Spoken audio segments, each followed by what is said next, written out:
सगळ्यात पहिली गोष्ट मी सिंपल एक सांगते, ज्याचा पाठीचा ताठकणा त्याला म्हातारा कसं म्हणा. बरोबर.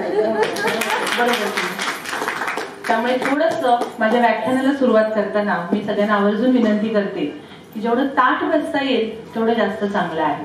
त्याच्या मागे शास्त्रीय कारण आहे. पाठीचा मणका जो असतो तो ज्याला मज्जारज्जू म्हणतो आपण, त्याच्यातनं जाणाऱ्या ज्या काही नर्व्ज असतात वगैरे, जेव्हा वयानुसार किंवा काही डिफिशियन्सीज मध्ये किंवा काही व्याधींमध्ये जेव्हा हा पोक जो आहे तो हळूहळू जेव्हा कंबर वाकायला लागते किंवा तुमची बसण्याची जर पद्धत जर चुकीची राहील तर त्यातून जाणाऱ्या ज्या नर्व्ज असतात त्याचं जर कमांड ज्या ज्या ऑर्गन्सवर आहे ते अवयव काम करायचे कमी होऊन जातात. मग अल्टिमेटली त्याचा इम्पॅक्ट कशावर राहतो तर हळूहळू मणक्याचे आजार हे सुरू होतात. मग पहिल्यांदा पाय बधीर होतील, पायातून मुंग्याच येतात डॉक्टर, मग बसलं की खूप कंबर दुखते, पडलं की जरा बरं वाटतं, मग हळूहळू चालण्यामध्ये अडथळे यायला लागतात. तर त्यामुळे सगळ्यात पहिला रूल माझ्या व्याख्यानाची ही सुरुवातीलाच मी सांगते की हे जे व्याख्यान आहे ते कृपा करून ज्येष्ठ नागरिक ह्या कन्सेप्टमध्ये फारसे नका जाऊ, कारण बऱ्याचशा काही अशा मी गोष्टी तुम्हाला सांगणार आहे की ज्याचा उपयोग तुम्ही तुमच्या घरी जाऊन जेव्हा तुम्ही जेवणाच्या टेबलवर बसणार किंवा घरी चर्चा करणार त्यावेळी आवर्जून या विषयावर सांगा की अरे मॅडमनी तसं सांगितलं होतं. कारण माझी जी प्रॅक्टिस आहे ती प्रिव्हेंटिव्ह कार्डिओलॉजी मध्ये आहे.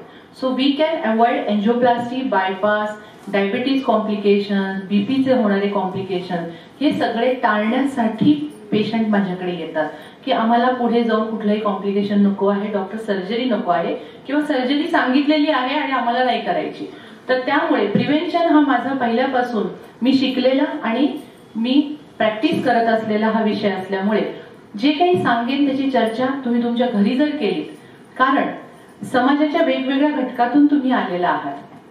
मी प्रत्येक ठिकाणी जाऊ शकते का? नाही, मी प्रत्येक ठिकाणी नाही जाऊ शकणार, परंतु वेगवेगळ्या ठिकाणी जेव्हा आपण येतो आणि जेव्हा हे चर्चासत्राची जेव्हा घरगुती पद्धतीने किंवा तुमच्या वॉकिंग ग्रुप असेल किंवा तुमचं काही किटीज ग्रुप असतील, भिशी ग्रुप असेल, मित्रांचा एक असं कट्टा असेल, तर त्या कट्ट्यावर जेव्हा अशा आरोग्याच्या गप्पा होतात तेव्हा तुम्ही जी प्रार्थना इथे म्हणले की सर्वे संतु निरामया, त्याचा अर्थच असा आहे की निरामय जीवन किंवा निरोगी आयुष्य जगण्यासाठी आपण सगळ्यांनीच इथं प्रार्थना केलेली आहे. पहिल्यांदाच एक निरोगी 2 व्यक्ती मला भेटले. क्षणभर मला खरंच असं वाटलं तिथे सर की मी नक्कीच ज्येष्ठ नागरिकांच्यात आली आहे ना, कारण they are very active peoples. त्यांची हालचाली वगैरे मला दोघांच्याही ह्याच्यात जाणवल्याच नाही की हे ज्येष्ठ नागरिक असतील. आणि पण ज्या अर्थी माझं स्वागत होतंय त्या अर्थी मी अंदाज बांधला की 60-70 असणार आहेत.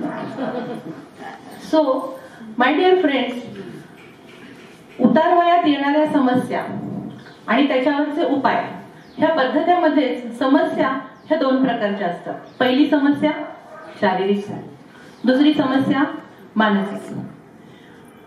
माझी योगाची जी डिग्री मी घेतली 2007 मध्ये, त्यावेळी पण मला हेच सांगितलं गेलं की मन आणि तुमचं शरीर ह्याचं जेव्हा एकसंधपणा येतो तेव्हा तुम्ही निरोगी आहात. आणि बघा तुम्ही, आपण कितीही सुदृढ असलो तर आपल्याला जेव्हा आपण अशा एखाद्या ठिकाणी जातो आणि तिथं खूप काही आनंद घेण्यासारखा असतो, पण शरीर जर मन जर तुमचं चलबिचल असेल तर तुम्ही तिथला आनंद घेऊ शकत नाही.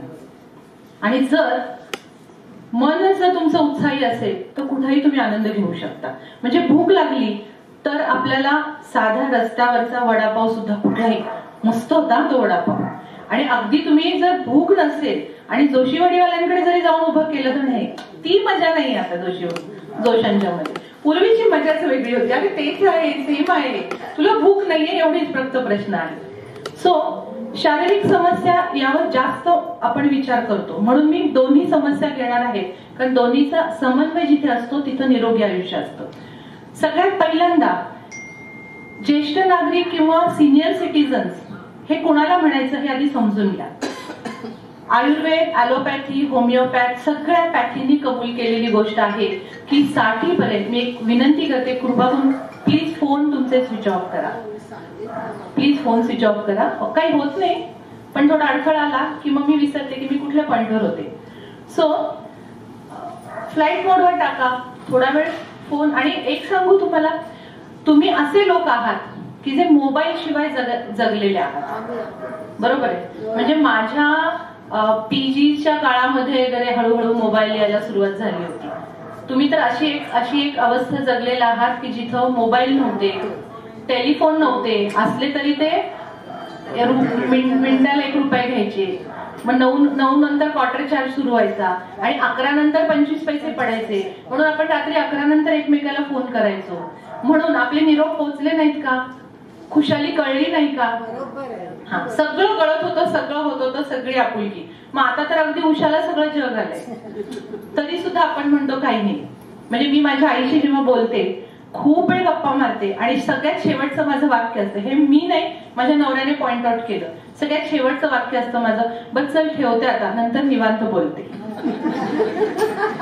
तो म्हणला अरे इतकं वेळ तर तू निवांतच बोलत होती, आणखी काय निवांत बोलायचं असतं. म्हणजे माझं आईशी नेहमी हे शेवटचं वाक्य, चल आता ठेवते नंतर निवांत बोलते. सो कृपा करून तुम्ही मोबाईल शिवाय जगलेले आहात आणि तसंच आयुष्य जगा. मोबाईलचा यूज कुठं करायचा हे पण मी आज तुम्हाला समजून सांगणार आहे. ओके. तर सगळ्यात पहिली महत्वाची गोष्ट असते ती म्हणजे म्हातारपण किंवा कसं क्रायटेरिया वैद्यकशास्त्राने केलेलं आहे. 60 पर्यंत आम्ही तुम्हाला सगळ्यांना यंग कन्सिडर करत असतो. बघा मी काय सांगते. मग अशी आल्यानंतर मला एका आंटीने हाय केलं. I am very sorry to say you are not looking like aunty, पण तुम्ही जेव्हा असं केलं हाय, मी पण हाय केलं.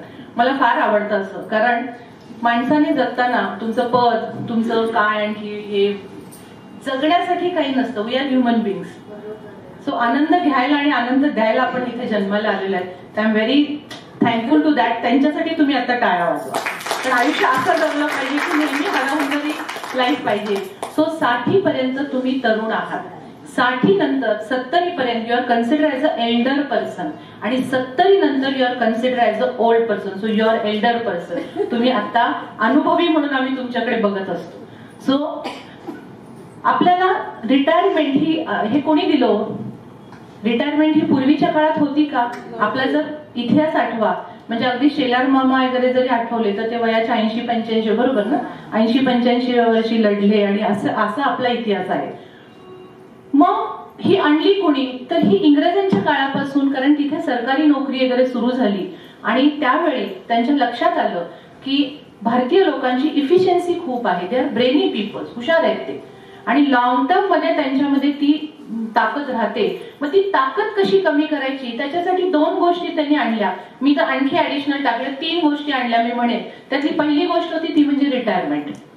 कोण ठरवणार की मी 60 नंतर काम करायला सक्षम नाहीये? गव्हर्नमेंट ठरवणार नाही, तुम्ही स्वतः ठरवणार आहे की काय करायचं. आणि रिटायरमेंट जेव्हा तुम्ही सुरू करता तेव्हा तुम्हाला एक असं हे दिला जातो, छाप दिला जातो, नाव युअर रिटायर्ड, आता हे कर. घरी गेल्यानंतर बस आयुष्यभर काम केलंय, आता मी काम करणार नाही, आता मला निवांत राहायचंय, मला माझ्या स्टाईलने आयुष्य जगायचंय. आणि जो निवांतपणा सुरू होतो त्याच्यातल्या काही दिवसातच तुमच्या लक्षात येतं की तुम्ही डायबिटीज झालेला आहे, बीपीचा त्रास सुरू झाला आहे. आणि मग डॉक्टरकडे येतात, अहो डॉक्टर मी किती काम करायचो तेव्हा काहीच नव्हतं आणि आता निवांत आहे आणि आता मला कसे काय हे आजार. हा कॉमन येणारा जो सेंटेन्स असतो. मी तर सगळ्यांना आवर्जून सांगते, रिटायरमेंट घेऊ नका. एका कामातून जरी निवृत्त झालात, सरकारी नियमानुसार जरी झालात, तरी तुमचं मन कुठं ना कुठं तरी गुंतणं हे खूप गरजेची बाब. कार्यरत राहा. असं जेव्हा मी माझ्या पेशंटना सांगते, दर रविवारी माझ्याकडे स्वारगेटला जे माझं हॉस्पिटल आहे तिथं आणि गुरुवारी चिंचवडला पण माझं हॉस्पिटल आहे, तिथे मी अशा पद्धतीचे काही व्याख्यान मला तिथंही असतात, रिहॅब हे असतात. कारण पेशंटच्या प्रत्येक गोष्टीला मी उत्तर नाही देऊ शकत. डॉक्टर खाऊ काय, डॉक्टर मी कसं हे करायचं, कसं ओळखायचं हार्ट अटॅक आला, मग एक्झॅक्टली मी आहार काय घेऊ, ह्या प्रत्येक गोष्टी पेशंट पर्यंत पोहोचवण्यासाठी पेशंटने डॉक्टर पर्यंत येण्यापेक्षा डॉक्टर पेशंट मध्ये जाऊन बसतात की जेणेकरून आमचा एक संवाद चांगला. सगळ्यात महत्वाची गोष्ट अशी असते की जेव्हा तुम्ही डॉक्टरांकडे जाता, डॉक्टर काय सांगतात, झीज झालेली आहे बरोबर, मग नी रिप्लेसमेंट करा, नसेल तर मेडिसिन घ्या, मग कॅल्शियम सप्लिमेंटेशन घ्या, मग सगळ्या ह्या गोष्टी सुरू होतात आणि तुम्हाला काही फारसा फरक पडत नाही. सगळ्यात पहिली आणि अतिशय महत्वाची गोष्ट सांगते की तुमच्या शरीरामध्ये संधिवात किंवा ज्याला आपण काय म्हणतो गुडघेदुखी हे केव्हा सुरू होते? जेव्हा तुमचं वजन वाढायला सुरू होतं तेव्हा हे त्रास जास्त सुरू होतात, झीज लवकर. कारण आपले गुडघे आपल्या वजनाच्या 60% वजन हे तुमचे गुडघे झेलत असतात. त्यामुळे ते आटोक्यात ठेवणं हे गरजेचं असतं. ओके. दुसरी गोष्ट असते ती म्हणजे बऱ्याचदा डिफिशियन्सीज असतात. भारतीय लोकांच्या मध्ये एक असा कन्सेप्ट आहे, त्यातल्या त्या ज्येष्ठ नागरिकांच्या मध्ये पोळी भाजी भात भाकरी खाल्ली म्हणजे आम्ही पूर्ण अन्न घेतलं. आम्हाला नाही बाबा पिझ्झा बर्गर वगैरे आवडत, कारण सून पिझ्झा खात असते. त्यामध्ये आवर्जून निक्षून अंडरलाईन करून ते वाक्य सांगितलं, आम्हाला नाही भेट असलं काही आवडत, आम्ही काही मिसळपाव वगैरे काही खात नाही, आम्ही आपलं भाजी चपाती वगैरेच खातो. परंतु माझ्या अगदी आवर्जून सांगण्यासारखं आहे, भारतीय आहार पद्धतीमध्ये जी धान्य आपण खातो, ज्वारी, बाजरी, नाचणी, चपाती, हे सगळे कार्बोहायड्रेट डाएट आहे, पिष्टमय पदार्थ आहे. पिष्टमय पदार्थाचं जेव्हा पचन होतं तेव्हा ते ग्लुकोज मध्ये कन्वर्ट होतं. ग्लुकोज कॅलरी वाढवतो. तेवढ्या कॅलरीज जर शरीराकडून बर्न झाल्या नाही, त्या बर्न कशा होणार? एक्झॅक्टली तुमच्या एक्सरसाइज मधून होणार. आणि जर त्या नाही बर्न झाल्या तर त्या डिरेक्टली फॅट मध्ये कन्वर्ट होतात आणि हळूहळू हळूहळू तुमच्यामध्ये ब्लॉकेजेस, डायबिटीज, बीपी यासारखे आजार हळूहळू डोकं वर काढायला लागतात. त्यामुळे फक्त तेवढ्या आहारावर राहू नका. कारण भारतामध्ये जर तुम्ही मॉलमध्ये गेला तर तुम्हाला कधी सप्लिमेंटचे कधी दिसले का हो एखादं? आपण डीमार्टला जाता, तुम्ही बिग बाजारला जाता, बऱ्याचशा काही बाजारमध्ये जाता, भेटतं का आपल्याला? नाही. तेच तुम्ही फॉरेन कंट्रीज मध्ये जा, तिथं तुम्हाला विटॅमिनच्या गोळ्या, vitamin C, omega 3 fatty acid, काही जणांची मुलं किंवा मुली फॉरेन मध्ये असतील त्यांच्याशी आवर्जून तुम्ही संपर्क साधा की मॅडम असं म्हणत होत्या, तर तिथे सप्लिमेंट्स हे मॉलमध्ये मिळतात. दे are very aware about the supplements. त्यांना सप्लिमेंट्स बद्दल माहिती आहे. त्यामुळे कृपा करून डॉक्टरांच्या मदतीने ब जीवनसत्व, ड जीवनसत्व, फोलिक ऍसिड, कॅल्शियम, ज्याला काय म्हणतो आपण काही विटॅमिन्स, मिनरल्स, हे तुमच्या आहारीय पद्धतीमधून जाणं गरजेचं आहे. समजा आहारातून तेवढं जात नाही, डायजेस्ट होत नाही, ऍब्सॉर्ब होत नाही, तर अशा वेळी तुम्हाला सप्लिमेंट घेणं गरजेचं असतं. सप्लिमेंट वरून काही गोळ्या, टॉनिकच्या गोळ्या भूक वाढवतात, टॉनिकच्या गोळ्याने वजन वाढतं, हा चुकीचा समज आहे, हा गैरसमज आहे. आणि ह्या गैरसमजातून कृपा करून बाहेर या. जर तुम्हाला आजार पण टाळायचा असेल तर सगळ्यात पहिल्यांदा तुम्हाला विटॅमिन्स आणि मिनरल्सचा आधार घेणं हा गरजेची बाब असते. ओके. दुसरा असणारा कॉमन येणारा प्रॉब्लेम म्हणजे गुडघेदुखी वगैरे, याच्यावर तुम्ही मात करू शकता, असं काही नाहीये. फक्त एकच करा, जसं वाचाल तर वाचाल असं म्हटलं जातं. मी माझ्या सगळ्या पेशंटना सांगते, चालाल तर वाचाल. जसं जमेल तसं त्या पद्धतीने चालणं गरजेचं आहे. पण कृपा करून चालताना चप्पल किंवा सँडल वगैरे घालून चालू नका, स्लीपरवर चालू नका. चांगले शूज घ्या, चांगल्या पद्धतीचे, ज्याचे कुशन चांगलं आहे, की ज्याच्यात शॉक ऍब्सॉर्बर हे राहतं, असे चांगले शूज, चांगले सॉक्स घालून व्यवस्थितपणे तुमचे ड्रेस वेअरिंग करून जसं जमेल त्या पद्धतीनं चालणं गरजेचं आहे. चायनीज एक रिसर्च मध्ये हे झाला होता, ज्याला आपण ट्राय टाय ची असं काहीतरी त्यांनी नाव हे दिलं होतं. तर रिसर्च मध्ये असं होतं की त्यांनी शोधून काढलं की ज्यांना त्रास होतोय चालताना त्या व्यक्तींसाठी सांगितलं होतं की डीप ब्रीथ करा आणि हळूहळू चाला, जसं तुमचं हृदय तुम्हाला अलाउड करतं. थोडं चाललं की दम लागतो, असं कॉमन प्रॉब्लेम असतो. जरा जास्त चाललं की डॉक्टर गुडघे खूप दुखतात. तर जेवढं शक्य आहे तेवढं चाला, पण चालताना डीप ब्रीदिंग करा. अशा एक्सरसाइजने म्हणजे तुमचं कॉन्सन्ट्रेशन ब्रीदिंगवर पण आहे आणि तुम्ही स्लो चालताय. याने होणारे फायदे, तुमची लंग्स कॅपॅसिटी वाढते, दम लागत नाही, फ्लेक्झिबिलिटी वाढते, गुडघ्यावर ताण येत नाही, आर्थरायटिस सारखे सिम्पटम्स कमी होतात आणि मेंटली तुम्ही रिलॅक्स होत असता. त्यामुळे अशा पद्धतीने चालू शकता. बऱ्यापैकी सगळे डॉक्टर्स तुम्हाला सांगतात की कमीत कमी 30 मिनिटं ते 45 मिनिटं चाला. शक्यच नाही हो, डॉक्टर काय गुडघे घाईला येतात, परत आल्यानंतर मी बसूनच राहते. मी सरळ अशा लोकांना सांगते 10 मिनिटं चालू शकतात. सगळे म्हणतात हो हो. अगदी असा एखादा हॉल असेल, गॅलरी असेल, जसं जमेल तसं 10 मिनिटं चाला. सकाळ, दुपार, संध्याकाळ 24 तासात 30 मिनिटं चालायचे आपल्याला. काय अवघड आहे? नाही, आज काय पाहुणे चालले, नंतर काय दिवाळ सणच आलं, मग लेकच आली, नातच आली, मी कुठतर गावाला गेलो, आज थंडीत जास्त पडली. इतक्या विविध कारणांनी आपण सगळे एक्सरसाइज टाळत असतो. त्यामुळे व्यायामाला जीवनाचा अविभाज्य घटक म्हणून बघा. जसं जेवण महत्वाचं आहे, संडासला जाणं महत्वाचं आहे, पाणी खूप महत्वाचं आहे. ते जर नाही, या 3-4 क्रिया जर तुम्हाला नाही क्लिअर करायला दिल्या तर माणूस अस्वस्थ होईल. लाईक दॅट एक्सरसाइज जर नाही झाला तर तुम्ही अस्वस्थ व्हायला पाहिजे. त्यामुळे कंपल्सरी ह्या एक्सरसाइजला महत्व देणं खूप गरजेचं असतं. दुसरा पार्ट, सगळ्यांना कॉमन येणारे प्रॉब्लेम, कॉन्स्टिपेशन. डॉक्टर, पोट साफ होत नाही. पोट साफ न होणं हे वयानुसार आलेलं एक असतं, कारण आतड्यांची ताकद थोडीशी स्लगिश होत असते. मग आपण काय करतो, कायम चूर्ण, नित्य चूर्ण, नित्यम चूर्ण, आणखी बरेच काय काय काय काय, सुखसारकवटी आणि असं. कारण एकमेव असं क्रिया शरीराची आहे की जिथं आनंद मिळतो. सकाळी सकाळी जर हा आनंद म्हणजे दिवसाची सुरुवात जर आनंदाने करायची असेल तर पोट साफ होणं खूप गरजेचं आहे. मला माझं म्हणणं पटतंय? ओके. मग आता जर ह्या पद्धतीने असेल तर मग काय करू डॉक्टर, पोट साफच होत नाही. सगळ्यात पहिली मी 3-4 टिप्स तुम्हाला त्याच्या बाबतीत देते. सगळ्यात पहिलं, your body should be hydrated. पाण्याचं प्रमाण शरीराला गरजेचं आहे. 70% आपलं शरीर हे पाण्याने बनलेलं आहे. बघा, 30% सॉलिड पार्ट आहे. मग जर 70% पाण्याने बनलं आणि आपण जर त्याला 10-20% जर पाणी द्यायला लागलो तर हळूहळू तुमच्या पेशी ह्या श्रिंक आउट होतात, त्या काम करायचं कमी करतात. मग प्रत्येक पेशींची, मग त्या आतड्यांच्या जरी पेशींची ताकद वाढवायची असेल तर पाणी ही गरजेची गोष्ट आहे. मग कसं प्यायचं डॉक्टर पाणी? तर मी सगळ्या पेशंटना सांगते की 20 किलो वजनासाठी 1 लिटर पाणी. आपल्या सगळ्यांचं वजन ऑन अँड ॲव्हरेज 60-70च्या दरम्यान असतं. म्हणजे 3 ते 3.5 लिटर पाणी 24 तासात जायचं. मग कसं करायचं? जेव्हा मी पेशंटला सांगते, पेशंट काय करतो, सकाळी उठल्या 1 लिटर टक, दुपारी मग थोडं बहुतेक झालं असेल 1 लिटर. अरे बापरे मॅडम, मी सांगितलं होतं 3 लिटर, 1 लिटर राहिलं माझं. मग रात्री गटा प्यायचं. असं प्यायचं नाही. साधं सिंपल, मी तुम्हाला सिम्प्लिसिटी करून सांगते की लक्षात कसं ठेवायचं, कारण हळूहळू थोडंसं विसरभोळेपणा येत असतो ना आपल्याला. पहिलं उठल्या 1 ग्लास कोमट पाणी घ्या. बघा मी काय सांगते, पाणी दगडही फोडतो. जेव्हा तुम्ही उठल्या 1 तांब्याभर, लिटरभर, 2 लिटर पाणी पिण्याची जी सवय असते त्यांच्यामध्ये आतड्यांची ताकद ही कमी राहते.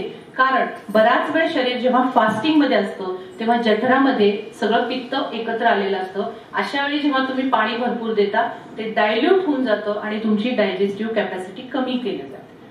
त्यामुळे जे इंडियन मेंटॅलिटी आपली आहे, तांब्या भांड अजूनही आपल्याकडे दिलं जातं. म्हणजे पाहुणे बघायला आल्यानंतर आता जरा पद्धत बदलली तरी पण ग्लास आणि जार दिला जातो की घोट पाणी प्या, ग्लासभर पाणी प्या. अजूनही इंडियन मेंटॅलिटी मध्ये आपण बिस्लरीच्या बाटल्या घेऊन जात नाही आणि जाऊ पण नाही. मी तर अगदी आवर्जून सांगते की अजूनही आपली संस्कृती आपल्याला शिकवते की ग्लासभर पाणी घ्या, घोट प्या. जोपर्यंत तुम्ही जागे आहात, सकाळी उठल्यापासून झोपेपर्यंत जेवढी तुमची आहे तेवढी दर तासाला एक ग्लास पाणी प्यायचं.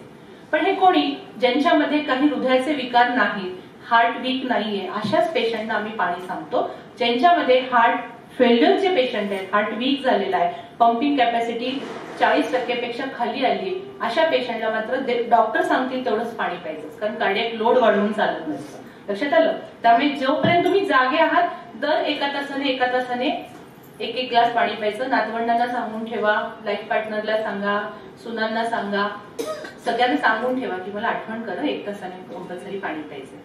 Body should be hydrated. Second part, fibre diet. मग फायबर डाएट मध्ये एक्झॅक्टली काय खाऊ डॉक्टर? तर सलाड भरपूर खा. पूर्वीचे लोक कच्ची मेथी, कच्ची कोथिंबीर जेवताना घ्यायचे, बरोबर? ठेचा खायचे, त्या ठेचामध्ये भरपूर कोथिंबीर घालायची. आता जर तुम्ही बघायला गेलं तर ठेचा हा आपल्याकडे काय समजला जातो? गरिबांचं खाणं समजलं जातं. ठेचा, तेल, चटणी, भाकरी जे काही खाल्ली जाते, कच्चा कांदा, हे गरीब लोकांचं खाणं आहे. आणि श्रीमंत लोक कधी खातात?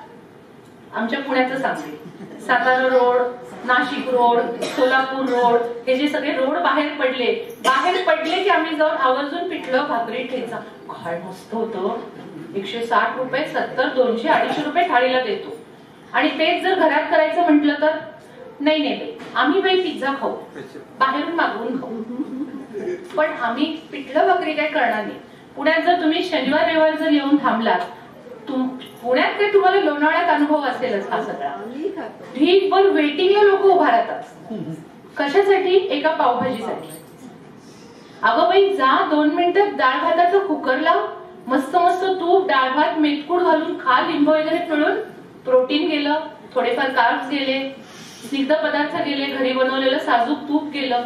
दररोजचं असतं ना. हा, लिंबू गेलं, व्हिटॅमिन सी त्याच्यामधून गेलं, आणि सगळ्यात महत्वाचं प्रेम आहे, आणि सगळ्यात महत्वाचं हायजीन आहे. त्या जर वेटरने असं असं करून जर काही एखादं केलं असेल, आवडेल का? पण आपण म्हणणार नाही, एक दिवस वीकेंड आहे ना तो आमचा. ज्येष्ठ नागरिकांना हे सांगायची गरज नाहीये, कारण तुमच्या आयुष्यात वीकेंड नव्हताच.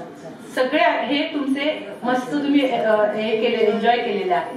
त्यामुळे ठीक आहे, ज्यावेळी अगदीच अडचण आहे तेव्हा तुम्ही बाहेरचं खा, मला असं म्हणणं नाहीये, परंतु आपल्या घरचा आहार हा तितकाच महत्वाचा असतो. त्यामुळे फायबर डाएट मध्ये सगळ्यात पहिला घटक येतो तो म्हणजे कच्ची भाज्या, कच्चा पालक, कच्ची कोथिंबीर, कच्ची मेथी, कच्चा पुदिना चावून चावून खाण्याची सवय ठेवा. भरपूर प्रमाणात सलाड घ्या, मुळा, काकडी, गाजर, बीट, कच्ची कोबी, मग सलाडचे भरपूर काही प्रकार निघतात, ते सगळे घ्या. तुम्ही म्हणाल डॉक्टर काय सांगताय, दातांनी आता इतके घाईला आलोय आणि तुम्ही म्हणताय फायबर खा, कसं शक्य आहे?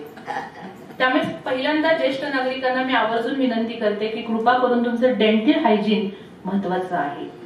दातांच्या बाबतीत अवेअरनेस आपल्या भारतीय लोकांच्यात खूप कमी आहे. अगदी किडला त्याचं पूर्ण सगळं कुजलं तरी सुद्धा तुम्ही लवंगाचा एखादा पोळा कराल, पण डॉक्टरकडे लवकर जाणार नाही. आणि मग डॉक्टर शेवटी सांगणार आता काही उपयोग नाही, काढून टाक बाबा असं एक एक दाट जाते, आणि मग नंतर टेन्शन्स येतात आणि चावत नाही, मग मी मिक्सर मधनं काढून खाते. मग इथपर्यंत ती वेळ काय येऊ द्या. पण ज्यांना जर असा काही प्रॉब्लेम असेल त्यांच्यासाठी थोडस एक वाफ दिली त्या सगळ्या वेळेला, आणि असं थोडस उकडून जरी खाल्लं तरी चालेल. सगळ्यात बेस्ट फायबर असतं ते म्हणजे इसबगोल. इसबगोल हे आहारीय पदार्थानुसार घ्या. म्हणजे सकाळचा ब्रेकफास्ट झाला, अर्धा ते 1 चमचा इसबगोल 1 कपभर पाण्यात घ्यायचं, आणि रात्रीचं जेवण झाल्यानंतर बेस्ट फायबर आहे. आणि त्याची काही म्हणजे जरी आपण म्हटलं की हॅबिच्युअल आहे तरी सुद्धा तुम्ही करू शकता.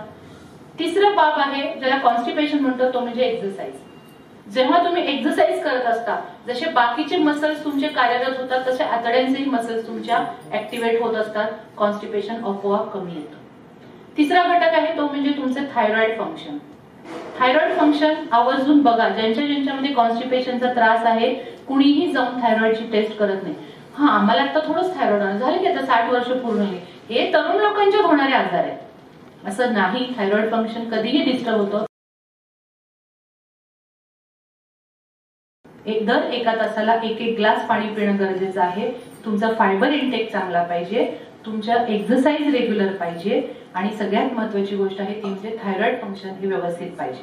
ओके, तर ह्या काही गोष्टींच्या केलं. आणि समजा नाहीच, डॉक्टर एवढं सगळं करतोय पण काही हे होत नाही, कायम चूर्ण नावाप्रमाणे कायम घ्यायला लागलं तरी सुद्धा घ्या. कारण हॅबिच्युअल कॉन्स्टिपेशन जरी झालं तरी चालतं, कारण कोलेस्ट्रॉल जे बाहेर पडत असतं ते संडास वाटे जास्त बाहेर पडत असतं. त्यामुळे संडास साफ होणं ही गरजेची बाब आहे. लक्षात आलं? आणि बैठी जीवनशैली थोडंसं टाळायचं. म्हणजे जर काही अजूनही तुमच्यातले काही वर्किंग आहेत जे बसून काम करतात, तर कृपा करून बसले असतील तर कंटिन्युअसली बसू नका. दर अर्ध्या तासाने जरासं उठून थोडंसं चालून येऊन परत बसायचं, म्हणजे मूळ व्याधासारखे किंवा असे कुठलेही विकार होत नाहीत. आणि नसेल तर डॉक्टरांचा लगेच आधार घेणं गरजेचं आहे. त्यानंतरचा तिसरा आणि अतिशय महत्वाची गोष्ट असते ती म्हणजे डॉक्टर झोप लागत नाही. जसं वय वाढत जाईल तसं झोपेचे सगळ्यांनाच प्रॉब्लेम येतात.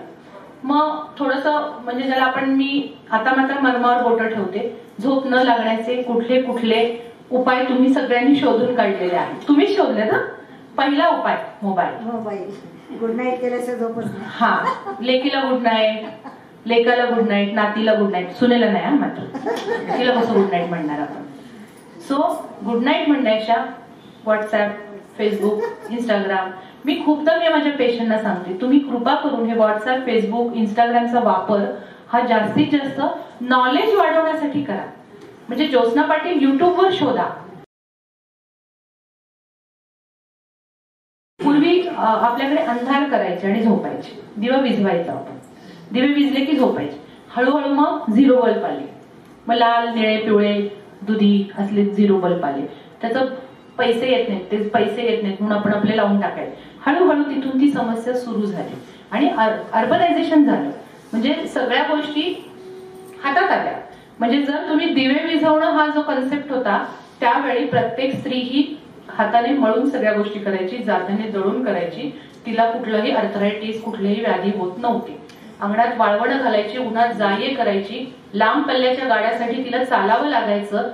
तुम्ही लांब पल्ल्यापर्यंत जात होतात, सायकलवरून जात होतात, म्हणून हेल्दी राहिलात. जसं जसं जसं पुढे पुढे आधुनिकीकरण होत गेलं तसं तसं मिक्सी आला, तुमच्या वॉशिंग मशीन झाल्या, फरशी पुसायचे मशीन्स आले आणि सगळ्या झाल्या. बाई कन्सेप्ट वाढला. म्हणजे आजकालचं तर खूप मजेशीर आहे, म्हणजे मी पण त्याच्यात आहेच थोडा. बाई नाही आली की आमचं बीपी वाढतं. सगळ्यात मोठा प्रॉब्लेम, झोप नाही लागली का रे, माझा नवरा विचारतो काय झालं, नाही आता ती 2 दिवस सुट्टी काढणार म्हणते. अगं ठीक आहे ना, वरण भात करून खा, पिठलं भात करून खावा, कितीतरी गोष्टी आहेत, सगळे मिळून करा. फॅमिली ज्याला आपण म्हणतो ना की मोरल वाढतात, एकमेकाशी कनेक्टेड तुम्ही राहता. तू थोडं कर, मी थोडं करते, हे आपण विसरूनच गेलो.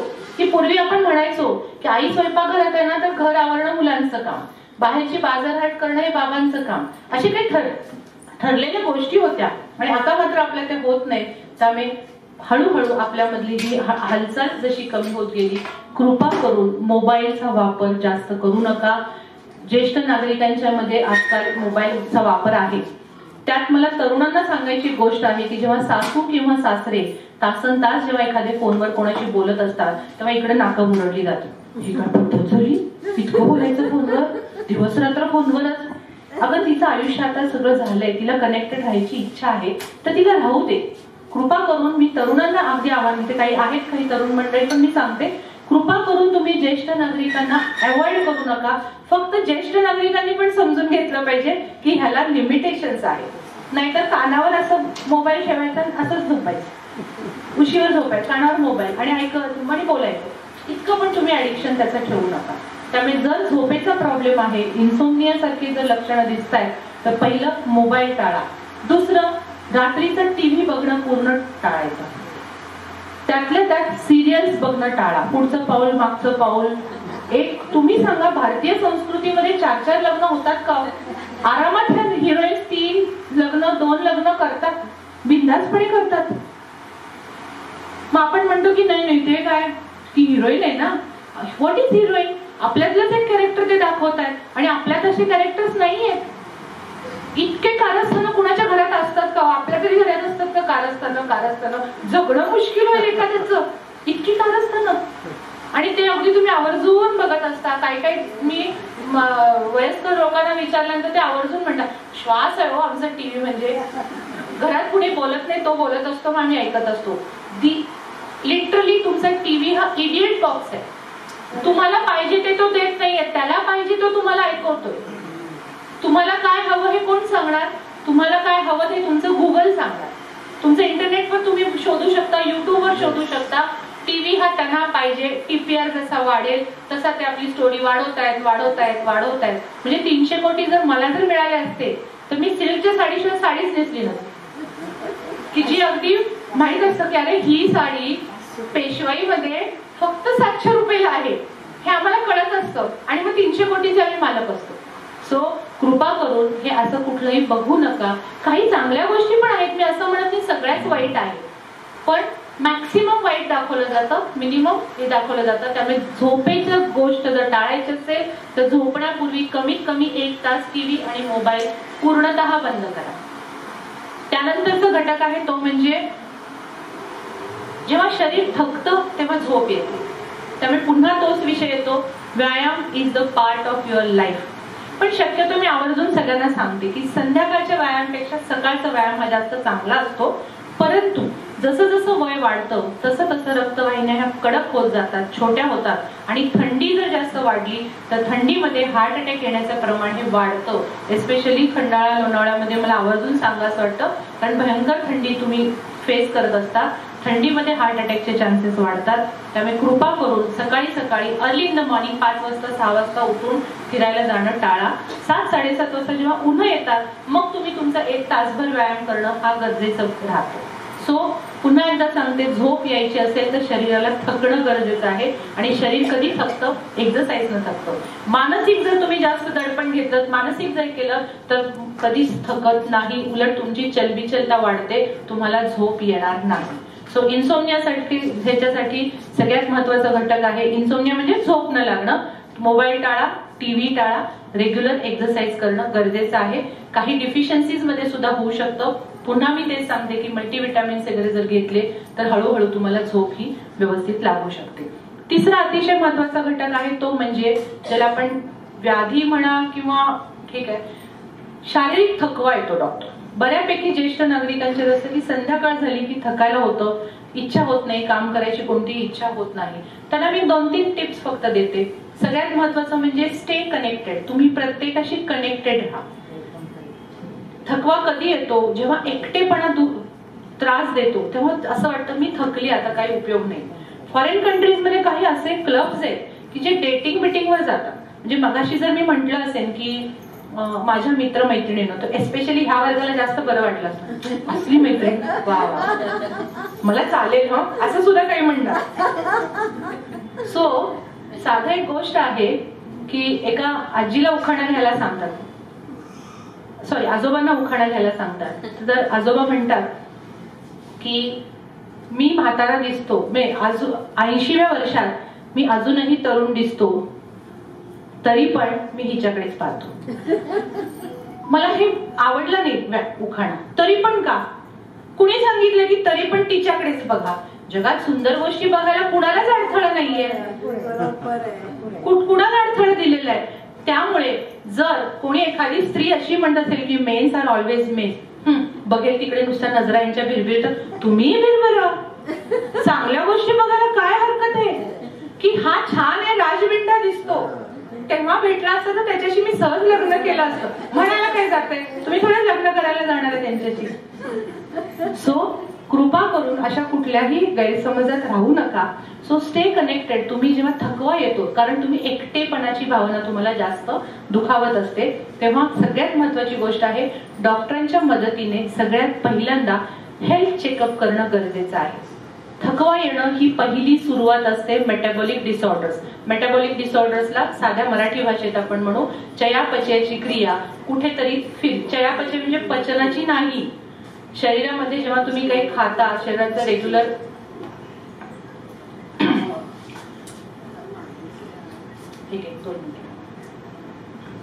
शरीराची रेग्युलर एक्सरसाइज जेव्हा तुम्ही करता आणि त्यानंतर जे खाल्लेल्या अन्नाचं पचन झाल्यानंतर एक भाग चांगला की जो शरीराचं पोषण करतो आणि दुसरा वेस्ट भाग की जो संडास वाटे, लघवी वाटे, घामा वाटे बाहेर पडतो, टॉक्झिन्स बाहेर पडतात. ही क्रिया कुठंतरी डिस्टर्ब जेव्हा होते, टॉक्झिन्स बाहेर पडत नाहीत आणि शरीराचं पोषण कमी पडतं, त्यावेळी तुमच्यामध्ये बीपी, डायबिटीज सारखे आजार वर काढायला लागतात.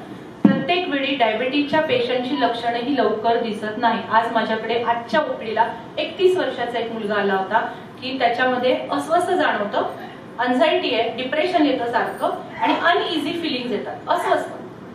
अस्वस्थला आपण काय म्हणू, तू जरा जास्तच काम करतोय, जास्तच विचार करतो असं म्हणून तुम्ही निग्लेक्ट करता. आणि जेव्हा एका जनरल प्रॅक्टिशनरकडे गेले, कदाचित तिथं त्यांना काहीतरी समजलं असेल म्हणून ते माझ्याकडे आले होते की सुपर स्पेशालिटीला भेटूया आपण. आणि त्यावेळी असं लक्षात आलं की तुमच्या म्हणजे त्या मुलाचं बीपी जेव्हा माझ्याकडे आला तेव्हा त्याचं बीपी होतं 160/97.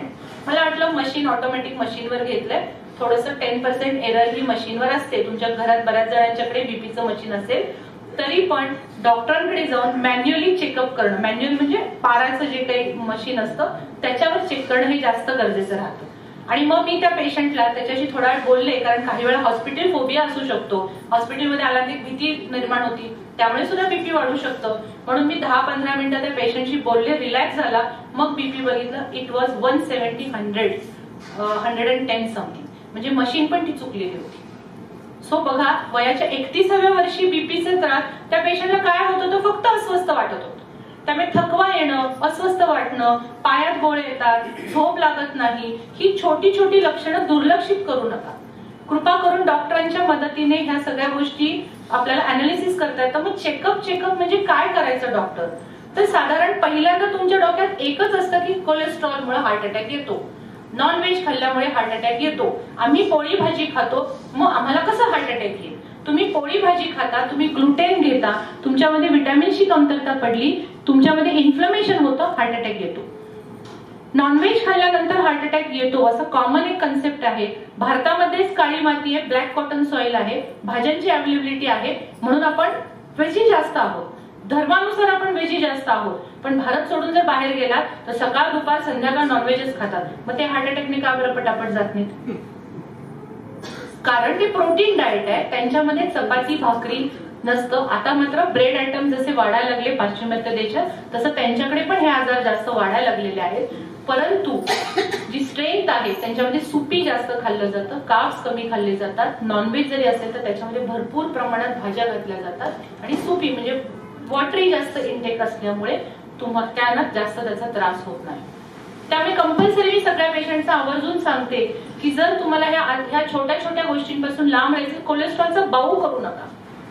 ही पेशी आहे, ह्या पेशींना भूक कशाची लागते? दोनच गोष्टींची लागते. पहिलं कोलेस्ट्रॉल आणि दुसरं lipids. I am very sorry, lipids आणि प्रोटीन. जर तुमच्या शरीराला प्रोटीनची कमतरता भासली, प्रोटीन कशातनं जातं? व्हेज नॉन व्हेज दोन प्रकारचे प्रोटीन. व्हेज कशातनं जातं? डाळीतून, सगळ्या कडधान्य, मशरूम, बरोबर. आणि नॉनव्हेज अंडी, दूध, दुग्धजन्य पदार्थ, अंडी, फिश, चिकन, मटन, जे आपल्याकडे कॉमनली खाल्ले जाणारे पदार्थ, बरोबर आहे. मग ह्या सगळ्यातून तुम्हाला प्रोटीन जात असतं. हे प्रोटीन जर कुठं काही कारणाने कमी पडलं, कारण आपण 5-6 लोकांसाठी एवढीशी डाळ वरणासाठी घालतो, कितीसं डाळ तुमच्या वाटणीला येणार आहे? नॉनव्हेज करण्याची पद्धत इंडियन खूप विचित्र आहे. आपण भरपूर स्पायसी करतो, ऑइल भरपूर घालतो आणि ज्या दिवशी नॉनव्हेज त्या दिवशी एक्स्ट्रा भात, एक्स्ट्रा पोळी, एक्स्ट्रा भाकरी. अरे आज नॉनव्हेज आहे मग थोडं एक्स्ट्रा खाल्लंच पाहिजे. प्रोटीन घेताय, वाईट काहीच नाहीये, पण त्याच्यासोबत तुम्ही जास्तीत जास्त कार्बोहायड्रेट्स घेता, that is wrong. So compulsory ह्या छोट्या छोट्या गोष्टीमध्ये कोलेस्ट्रॉल जेव्हा तुम्हाला गरज हे राहणार आहे, मग जर त्याला गरज जेव्हा लागते कोलेस्ट्रॉलची, ते तुमच्या लिव्हरला ट्रिगर देतं, लिव्हर कोलेस्ट्रॉल बनवतं. जर ते टॉक्सिक असतं, वाईट असतं, तुमच्या लिव्हरने ते बनवलं असतं का? आणि आपण अननेसेसरी त्या कोलेस्ट्रॉलची भीती घेऊन जगतोय. कोलेस्ट्रॉल हे वाढतं जास्तीत जास्त तुमच्या शरीराची झीज जिथं व्हायला लागली, कारण जेव्हा ह्या पेशींना गरज असते तेव्हा लिव्हर पासून त्या पेशींपर्यंत जे कोलेस्ट्रॉल नेलं जातं, किंवा सॉरी जो लिपिड्स वाहून नेले जातात ते तुमच्या एलडीएल कोलेस्ट्रॉल मधनं नेले जातात आणि तिथून तयार झालेले जे काही वेस्ट मटेरियल आहे ते पुन्हा लिव्हर पर्यंत आणण्याचं काम तुमचं एचडीएल कोलेस्ट्रॉल करतं. मग जिथं तुमचं एलडीएल वाढतंय ती पहिली साईन आहे की कुठंतरी शरीरात झीज जास्त व्हायला लागली आहे, डिमांड वाढायला लागलेली आहे, ऑक्सिडेटिव्ह स्ट्रेस जास्त वाढायला लागलेलं. त्यामुळे कोलेस्ट्रॉलला घाबरू नका. कोलेस्ट्रॉल हे जास्तीत जास्त ज्याला काय म्हणतात प्रमाणात काही गोष्टी असणं गरजेचं आहे. त्यामुळे पहिली गोष्ट आहे ती म्हणजे काही तपासण्यांमध्ये पहिला नियम असतो तो म्हणजे अॅनिमिया. हिमोग्लोबिनचं प्रमाण बघा, बायपास करा, अँजिओप्लास्टी करा, माझ्याकडे ज्या काही नॉन सर्जिकल ट्रीटमेंट्स आहेत त्या घ्या.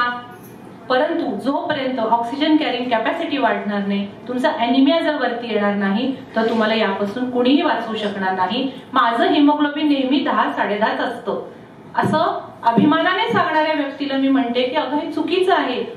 जर मेडिकल नॉलेजनुसार, मेडिकल बुक्सनुसार सांगितलेलं आहे की इंडियन वुमन्स मध्ये 12च्या पुढे, इंडियन मेल्स मध्ये 14च्या पुढे हिमोग्लोबिन असणं गरजेचं आहे. तर 5-10.5-1 ग्रॅमने जरी ते कमी असेल तरी तुमचा अवेअरनेस गरजेचं आहे. दुसरी महत्वाची गोष्ट, काही कार्डियक मार्कर्स असतात. माझ्याकडे जेव्हा जेव्हा पेशंट येतात तेव्हा मी त्यांना सांगते की बाबा homocysteine level, HSCRP level, vitamin D, vitamin B12, लायपोलिटले काही घटक आहेत की ज्याच्यावरून तुम्हाला हार्ट अटॅकचे चान्सेस कितपत आहेत, तुमच्यामध्ये ब्रेन स्ट्रोकचे चान्सेस कितपत आहेत, तुम्ही प्री डायबेटिक फेज मध्ये आहात किंवा नाही, रक्तवाहिन्या किती कडक होत आहेत, मला बीपीचे चान्सेस आहेत किंवा नाही, हे तुम्ही वयाच्या 30, 35, 40, 45 मध्ये सुद्धा जाणून घेऊ शकता. तर तेव्हा समजून घ्या. हे बऱ्याचदा माझ्याकडे पेशंट रुटीन येतात, एंजिओग्राफीचा रिपोर्ट घेऊन येतात, ट्रिपल वेसल डिझीज आहे डॉक्टर, नाही करायचा मला ह्या सगळ्या म्हणजे सर्जरी नाही करायची. जेव्हा तो पेशंट माझ्याकडे एनरोल होतो, चुकून त्यांचे काही जण विचारतात की आईचं पण करून घेऊ का काही तपासण्या, मुलं विचारतात मला. लिटरली मी त्या पेशंटचे 1ही रुपया चार्ज करत नाही. सगळं विचारते, तुम्हाला काही त्रास होतोय का, त्यानुसार मी त्यांना इन्व्हेस्टिगेशन देते, सगळे रिपोर्ट्स आम्ही त्या पेशंटचे करून घेतो. त्यामुळे कित्येक वेळा मी प्रिव्हेन्शन म्हणून हार्ट अटॅक टाळलेत की नाही, तुमच्यामध्ये हे घटक वाढलेत, ह्या आहारातल्या बदलामुळे, ह्या काही मेडिसिन्समुळे तुम्ही हे कंट्रोल करू शकता. त्यामुळे तुम्ही करू शकता, त्याचं काही टेन्शन घ्यायचे. पण दरवर्षी compulsory blood investigation with cardiac markers, routine investigation, ज्याला किडनी फंक्शन्स वगैरे म्हणतात. आणि सगळ्यात महत्वाचा घटक आहे इको करून घेणं गरजेचं आहे. Two D echo. आता बऱ्याचदा काय होतं की तुम्ही स्ट्रेस टेस्ट करता, स्ट्रेस टेस्ट पॉझिटिव्ह आली की लगेच सगळे घाबरतात. असं काही घाबरून लगेच जाऊ नका. स्ट्रेस टेस्ट पॉझिटिव्ह अगदी अॅनिमिया जर असेल तरी सुद्धा इस्चिमिक चेंजेस येऊ शकतात. परंतु स्ट्रेस टेस्ट किंवा इको सारख्या तपासण्या ह्या दरवर्षी करून घेणं ही खूप गरजेचं आहे. त्यामुळे रेग्युलर चेकअप आवर्जून सिनियर सिटीझननी करा. टाळू नका. अशा कित्येक गोष्टी आहेत की आपण पैसे जातात, उगीच कशाला, मला कुठे त्रास आहे असं म्हणून टाळलं जातं आणि मग मोठ्या आजारांना पुढे होऊ घातलेले आजार तुमच्या समोर येतात आणि मग मात्र तुम्हाला 4-5 लाख एकदम एक्स्ट्रा हे करावे लागतात. त्यामुळे कृपा करून आधीच प्रिव्हेंट करणं हे गरजेचं राहणार आहे. तिसरी महत्वाची गोष्ट म्हणजे ज्याला रेग्युलर चेकअप आपण म्हणतो, त्यानंतरचा महत्वाचा घटक आहे की तो म्हणजे dietary food habits. Dietary food habits मध्ये माझं युट्यूबला मी बरेच बोललेले आहे. तुम्ही जर डॉक्टर ज्योत्स्ना पाटील टाईप केलं, मग अशी मॅडमच विचारल्या, सबस्क्राईब केलं तरी त्याच्यावर मी बऱ्यापैकी बोललेले, डिटेल बोलले. पण काही थंब रूल्स मी आज तुम्हाला सांगते. मगाचपासून मी एक वाक्य कॉमनली बोलत आले, कार्ब्स कमी करा, कार्ब्स कमी करा, पिष्टमय पदार्थ कमी करा, धान्य कमी करा. त्यातल्या त्या डायबेटिकच्या लोकांना तर मी आवर्जून सांगते की कार्बोहायड्रेट डाएट घेऊ नका, म्हणजे धान्य घेऊ नका. म्हणजेच काय घेऊ नका? पोळी नाही, भाकरी नाही, भात नाही. काय वेळ लागले काय बाईला, काय पण सांगते. मग खायचं काय? कारण लहानपणापासून तुमची काय माझी काय मेंटॅलिटी काय झालीये, पोळी बरोबर रोटी बरोबर मोडून भाजी खायची आपल्याला, ती मेंटॅलिटी. मग मी त्या पेशंटना सांगते की काळजी करू नका, तुमचे जे डाळी कडधान्य वगैरे आहेत ना, ह्याचे तुम्ही रोटी किंवा डोसा, थालीपीठ बनवू शकता. परवा एक पेशंट माझ्याकडे आल्या होत्या, फक्त डाएट ह्या गोष्टी, त्यांचं असं म्हणणं होतं की मला डाएट सांगा की मी सगळे माझे आजार, कारण त्या हायपोथायरॉइडिझम होतं, त्यांना बीपीचा त्रास होता, त्या डायबेटिक होत्या, वजन जास्त होतं. तर मी त्यांना सांगत होते की कार्ब्स कमी करा तुम्ही, जे आता तुम्हाला सांग. फिरून फिरून दर 5 मिनिटांनी त्या पेशंट एकाच वाक्यावर, मग थोडस हे चालेल का, म्हणजे वरईचा तांदूळ चालेल का,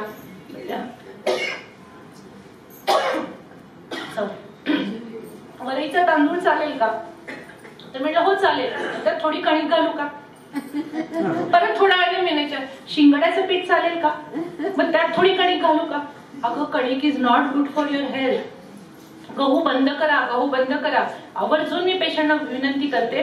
त्यामुळे काही जे थंब रूल्स आहेत त्याच्यामध्ये प्री डायबेटिक फेज मध्ये असाल तर 8 दिवसातून 2च वेळा जेवणे, जेवढं तुमच्या पोटाला विश्रांती देणे गरजेचं असतं. पण सगळ्यात महत्वाचं आहे कार्बोहायड्रेट कमी करा, गव्हापासून लांब राहा. गव्हाचं जे अन्न आहे, म्हणजे ज्याला आपण काय म्हणतो, भाकरी,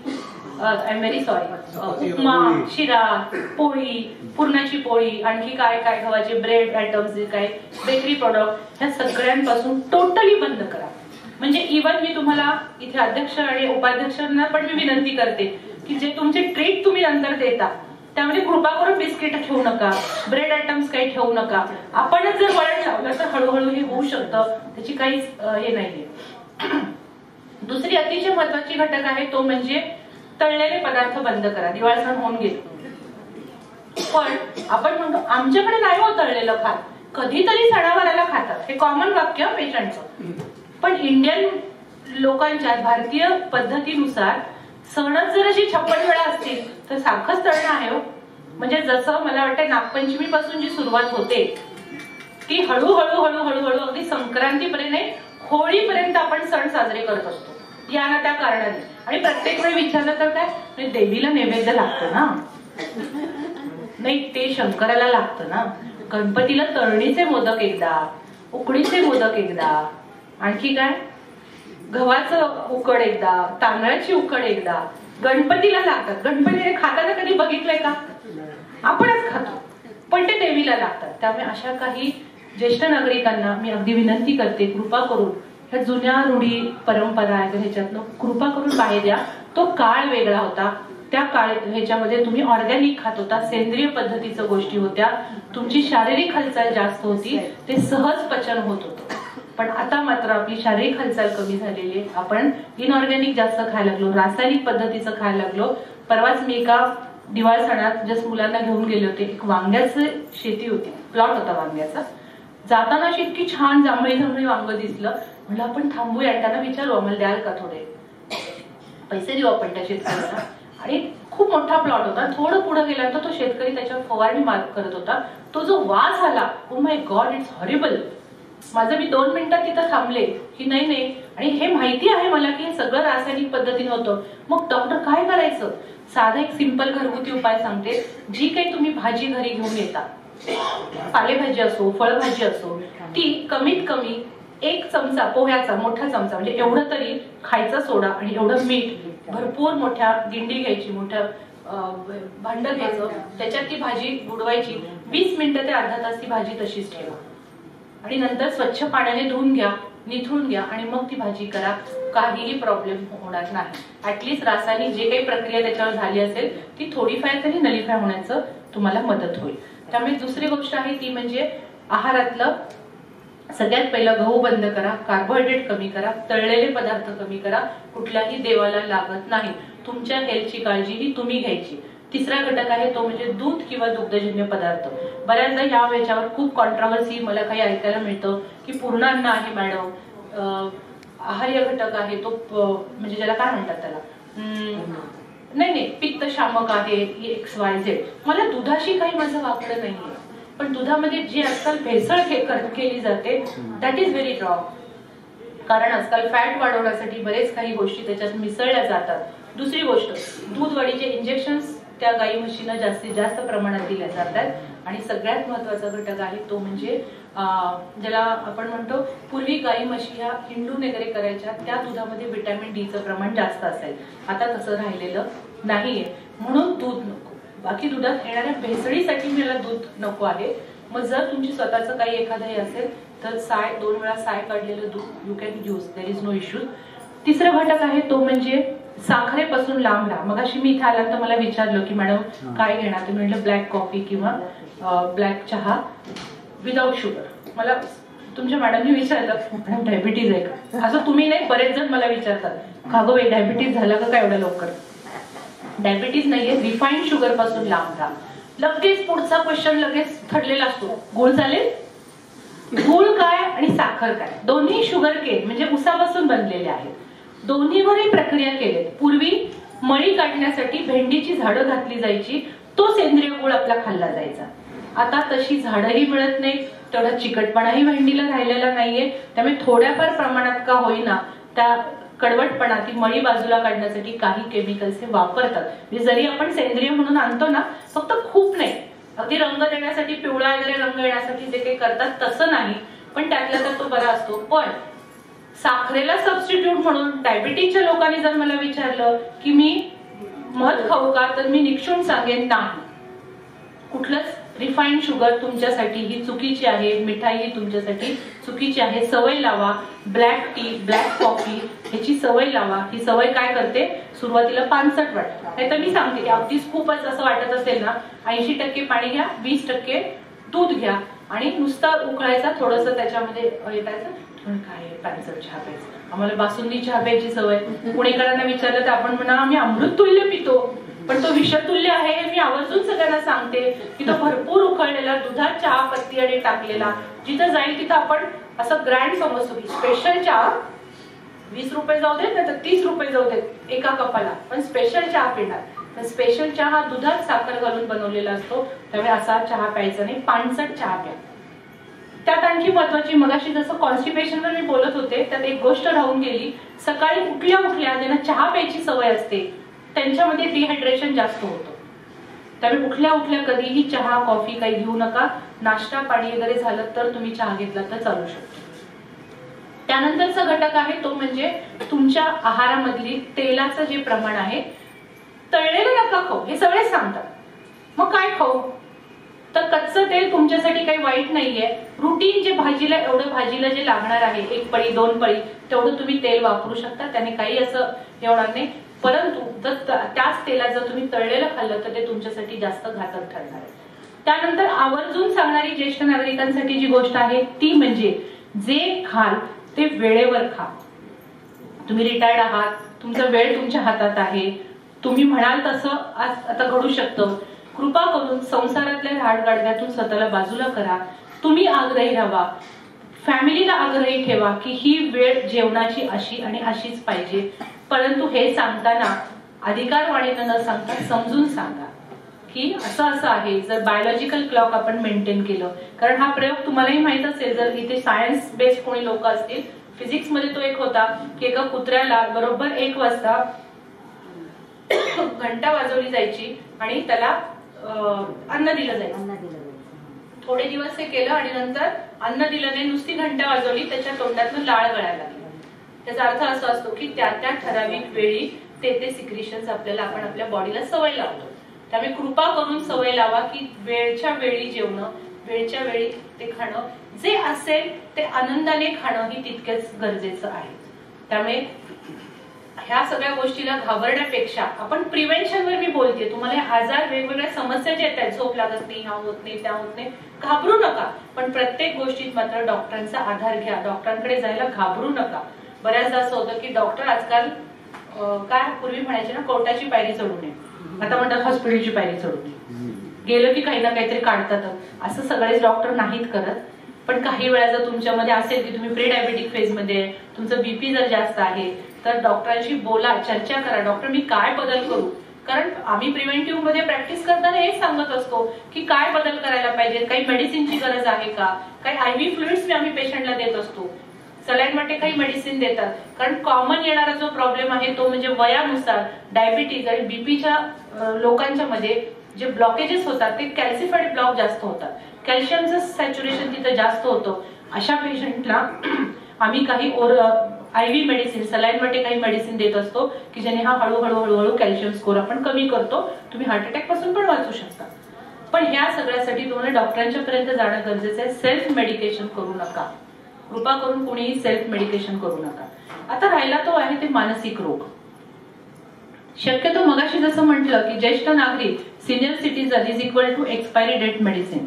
मला नाही वाटत की हे मी तुमच्या संघात बोलावं, कारण तुमचे मी रिव्ह्यूज सगळे बघितले. त्याच्या ज्या काही पद्धतीने तुम्ही सगळे नाचत होतात आणि संगीताचा आनंद घेत होतात, अगदी वृक्षारोपण वगैरे जाऊन अगदी छान पावसाळी वातावरणात करत होता. मला नाही वाटत की ह्या लोकांना सांगावं की तुम्ही एकटेपणापासून कसं दूर झालं पाहिजे. ऑलरेडी तुमचा संघ हे सगळं काम छान पद्धतीने करतोय. संघासाठी टाळ्या वाजवा, लिटरली वाजवा. कारण तुमचे उपक्रम खरंच स्तुत्य उपक्रम आहेत. तुम्ही आहात, तुमचं कौतुक करावं म्हणून नाही. Really you are very active people. Stay active. Life मध्ये ऍक्टिव्ह राहणं खूप गरजेचं आहे. मग ऍक्टिव्हनेस कसा करायचा? तर असे संघ आहे तर आहेतच, पण प्रत्येक वेळी तुम्ही समाजाशी कनेक्टेड राहा. समाजापासून दूर राहू नका. आपण एक प्राणी आहोत सगळे.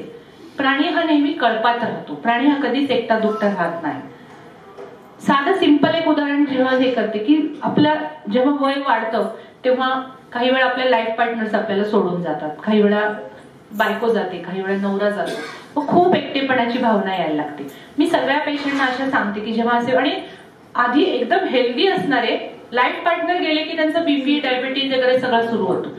कारण विचार करायला लागतात, मी एकटी पडले. पण मी साधा एक गोष्ट सांगते की आपण जन्माला आलो तेव्हा पण आपल्याला माहित नव्हतं कोण काय होणार आहे, कोण आपली नाती गोती असणार आहेत माहित नव्हतं. आपण जाणार आहे तेव्हा यातले एक पण नाते येणार नाही. मग एवढं प्रेम होतं नवऱ्यावर, मग गेली का तू पाठीमागं? नाही. एवढं बायकोवर प्रेम होतं, गेला का तू पाठीमागं? नाही. मग हे सगळं फॅक्ट आहे. नाही, मी माझं सगळं कोणाचं सहज विचारलं ना, का हो तुमच्या जन्माचा अर्थ काय? मुलाबाळांसाठी केलं पाहिजे हो. माझ्या 3 पिढ्या बसून खातील एवढं मी करून ठेवणार आहे. अरे अजून आपण एका पिढीत आहोत, तोपर्यंत आपण इनिशियल स्टेजला गेलो. तुमचं नाव पूर्ण कुणी लिहित नाही, एक अक्षर लिहितात मधलं, बरोबर ना? मग ही फॅक्ट आहे. तर 3ऱ्या पिढीचा कुणी विचार करायला सांगितलाय? सो कृपा करून एकटेपणा हा दूर करण्यासाठी समाजात राहणं गरजेचं आहे. त्यामुळे ही जी घडून गेली असं त्यावेळी आपण एक स्वतःला हे करतो की हा निसर्ग नियम आहे. कोणीतरी पुढे जाणार, कोणीतरी मागं राहणार. एकत्र गेले नशीबवान. आपण स्वतःलाच समजलं पाहिजे. स्वतःला समजायला असतोय कुठं आपण तिथे, काय झालं बघायला. म्हणजे मला एका व्यक्तीने असं सांगितलं की म्हणजे पेशंट होते, आईसारखी फोर्स करते की माझं 14 दिवस सुतक पाळायचं. आजकालची मुलं सुतकच पाळत नाहीत. 5 दिवस, 3 दिवस, काही जण त्याच दिवशी सगळं उरकतात आणि हे काही पद्धत नाहीये, हे तुम्हाला रुजूच नसतं. मी त्या पेशंटना आवर्जून किंवा त्या अशा व्यक्तींना आवर्जून, आणि तुम्ही गेल्यानंतर तुमचं सुतक किती दिवस पाळले आणि काय पाळले काही गरज आहे का? तो आहे तोपर्यंत तुम्ही छान जगून घ्या ना. मेल्यानंतर काय होणार आहे, किती दिवस तुमचं काय सुतक होणार आहे बघायला आपण आलोय का? त्यामुळे जोपर्यंत तुम्ही आहात तोपर्यंत समाजात प्रत्येकाशी गोड बोला. लेट इट गो नावाचं एक फ्रेज आहे इंग्लिशमध्ये. सोडून द्यायची सवय ठेवा. एखादी गोष्ट मनाला लागून धरू नका. तीच एक गोष्ट धरायची त्याच्यावर कुडू कुडू कुडू कुडू करत राहायचं नका करू. वयाच्या काही ठराविक मी सरश्रींचं एक पुस्तक मध्ये माझ्या वाचनात आलं होतं, स्वीकाराची जादू. मनुष्याला स्वीकार करण्याची वृत्ती वाढवली पाहिजे. आपण काय करतो, बदल एक्सेप्ट होत नाहीत आपल्याला. म्हणजे केस जरी पिकला ना तर हो केस पिकला भाई, आता मी म्हातारी झाली. पायात गुडघे आता सुद्धा, इव्हन माझ्या फ्रेंड्स मध्ये होतं, आता कुठलं ग 50 आली की जवळ, आता काय होणार आहे. अरे जवळ आली कोण ठरवणार, मी तरुण का मी म्हातारी का काय, कोण ठरवणार. त्यामुळे कृपा करून तुम्हाला स्वतःला तुम्ही म्हातारा करू नका. स्वतःलाच ती एक मुरड घालून घेऊ नका की मला आता होणार नाही. फक्त एक आहे की आपला हेका जो असतो, संसारातली आवड जी असते ती हळूहळू हळूहळू बाजूला करायची. आमच्याकडे नाही बाबा ओल्या खोबऱ्याचं करत, आमच्याकडे दाण्याचंच कूट लागतं. किंवा इकडचे जे मेंबर्स आहेत ते जर की नाही तू करायचीस ती भाजी छान होती, सुनेल काही जमणार आहे, खा ना, पोट भरायची गोष्ट आहे, काय फरक पडतोय. बायकोनच करावं असं कशाला पाहिजे, का 8 तास करायचा. वेळ आहे तर जाता जाता जाता स्वयंपाकघरात वाकून बघायचं काय चाललंय. नाही बघायचं, बघायला भरपूर जगात गोष्टी आहेत. तिकडे बघा, इकडे बघा, छान छान येणाऱ्या जाणाऱ्या बायका बघा. परवा मला कोणीतरी सांगितलं, काय म्हणे ते तिथे कट्ट्यावर सगळे वयस्कर लोक बसलेले असतात, येता जाता सारखे बघत असतात. अरे बघू दे ना, काय फरक पडणार आहे. जगात सुंदर गोष्टी बघायला कुठेच काही अडवलेलं नाहीये. आणि नजर के डोळे बंद करायचे का, छान दिसत असेल तर बघावं, काय त्यात फरक पडणार आहे. सो हे का आपला सोडा, लेट इट गो. म्हणजे तुम्ही सोडण्याची काय केलं पाहिजे, एखादी गोष्ट लिमिट करा, मनात धरून ठेवू नका. नातेसंबंधामध्ये हे खूप महत्वाचं आहे. मानसिक आजार, एकटेपण, दुःखी अवस्था ही तुमच्या बीपी डायबिटीजला हे करत असते. कारण मानसिक आजारांवर मुळे होणारे जे आजार असतात, 2 प्रकारच्या पर्सनॅलिटी आपल्यात असतात. एक असे बी पर्सनॅलिटी, ऍडजस्टेबल, सगळ्याच गोष्टीत ऍडजस्ट करणार. एक असे टाईप ए पर्सनॅलिटी, आणि ते टाईप ए पर्सनॅलिटी वाले सगळे बीपी डायबिटीजचे पेशंट असतात. कोण असतात टाईप ए पर्सनॅलिटी? पहिलं घटक, उगीच एखाद्या गोष्टीचे अनाकारण विचार करत बसायचं, काही कारण नाही. काही लोक अनामिक भीती बाळगून जगतात. जसं ब्रश करत बेसिनच्या जवळ उभारले की ते खाली वाकून बघतात, ह्या होल मधनं जर काही बाहेर आलं तर. किडे उडायला लागले की त्यांना असं वाटतं, हा जर उडत उडत माझ्या कानात गेला आणि काही त्रास झाला तर. मग ते काय करतात, सगळ्या बेसिनवर याच्यावर वाट्या ठेवतात रात्री झोपताना, काही येऊ नये.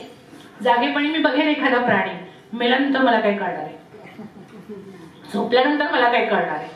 सो अशी अनामिक भीती घेऊन जगणारे पण एक टाईप ए पर्सनॅलिटी. दुसरे असतात इंट्रोवर्ट, आतल्यात विचार करतात, व्यक्तच होत नाहीत कोणासमोर. तिसरी गोष्ट असते ती म्हणजे झटकन रिॲक्शन, राग सहन होत नाही. म्हणजे मला गोष्ट आवडत नाही, जी आवडत नाही ती फटकन मी बोलून मोकळा होतो. त्यानंतरचा घटक असतो तो म्हणजे मिस्टर अँड मिसेस परफेक्शनिस्ट. ही गोष्ट मला अशीच लागते, वाकडी झालेली मला चालत नाही, तिरकी झालेली मला चालत नाही. म्हणजे माझा नवरा मला नेहमी म्हणतो की धूळ तुझ्या नजरेत आहे, धूळ कुठंच नाही.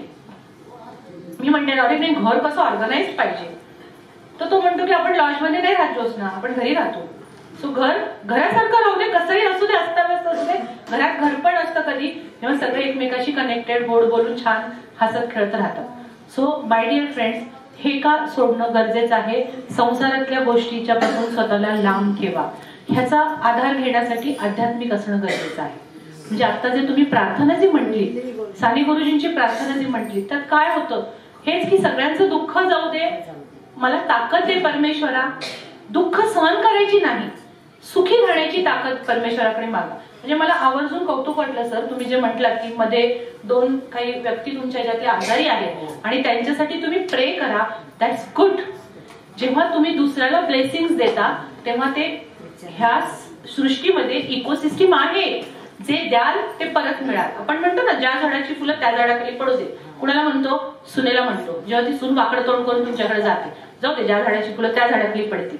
नाही, तुम्ही जसं बोलाल तसंच तुम्हाला होतं. आपण म्हणतो ना, मन चुटपुटायला लागलं, आज काहीतरी वाईट बातमी ऐकायला मिळणार, आणि मिळतेच.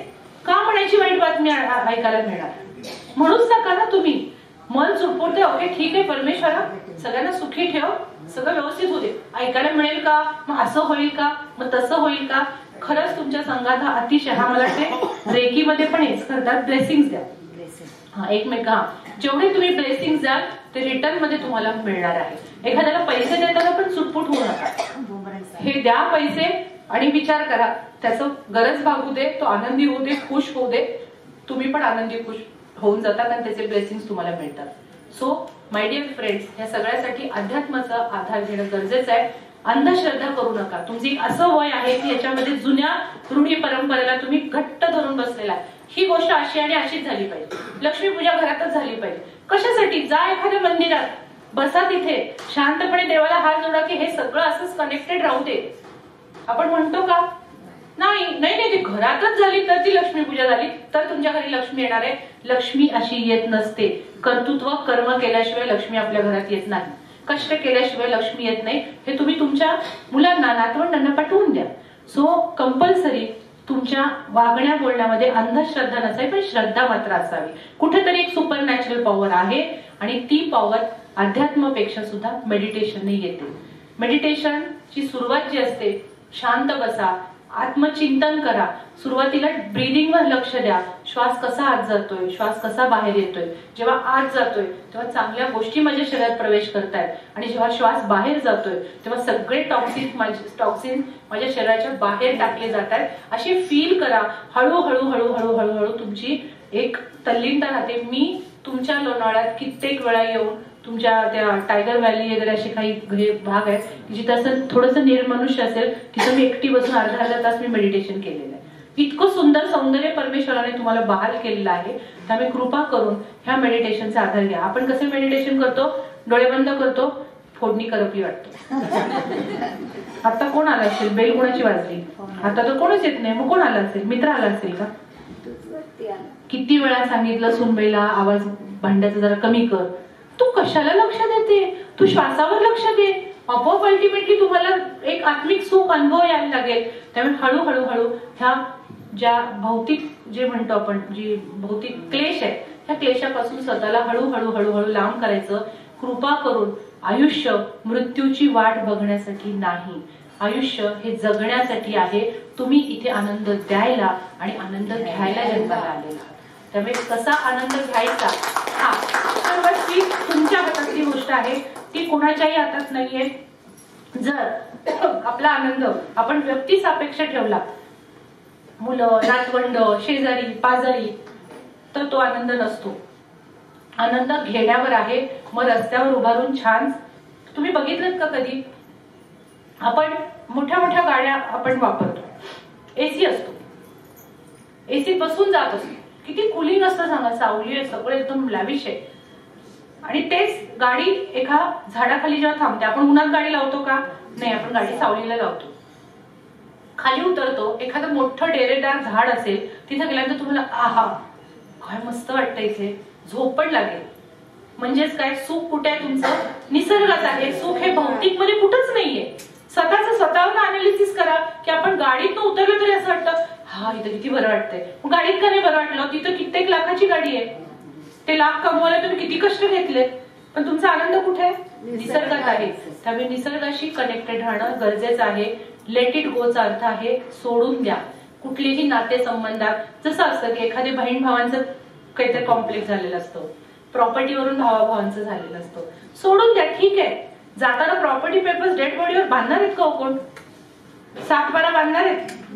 ऑर्नामेंट्स बांधणार आहेत? नाही बाई, माझी बाई कानातलं माझं हिऱ्याचं आहे, माहितीये का? माझी अंगठी पण हिऱ्याची आहे.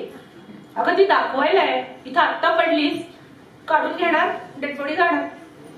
जर घेऊन जाता आलं असतं वरती तर आपल्या पूर्वजांनीच काही ठेवलं नसतं, तेच घेऊन गेले असते सगळं. पण प्रत्येकाला अफिनिटी असते. त्यामुळे कृपा करून ह्या नातेसंबंधात स्वतः पुढाकार घ्या आणि सोडून द्या. ओके ठीक आहे, चल तुला तुझी इच्छा आहे ना, ओके चल.